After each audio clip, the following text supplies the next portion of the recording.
New at 6, Channel 2's Lori Geary is live in our newsroom, and Lori learned that the co-host of one nun fundraiser spent time in jail for taking bribes while working in a city government. Lori? Jovita, when I contacted the Nun campaign, they weren't able to tell me how much money was raised at this fundraiser and how much they'll be returning.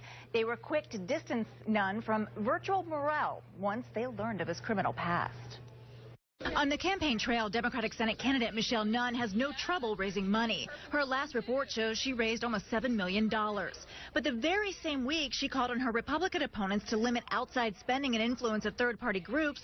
We've learned a co-host of her fundraiser in Washington on Tuesday has a troubled past. We believe that all black people should not be forced to fight in the military service to defend a racist government that does not protect us. This is file video of Virtual Morel from the late 60s when he was with the Black Panthers.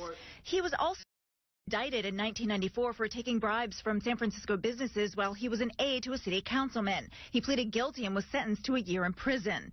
We obtained a copy of an invitation for Tuesday's fundraiser for Nunn in Washington, which shows Morel was one of 3 co-hosts. Michelle's dad, former Senator Sam Nunn, was a special guest. When we asked about the money raised, the Nunn campaign told us, quote, "We actually haven't deposited any contributions from Mr. Morel and won't be. Our campaign was unaware of his criminal history and his comments."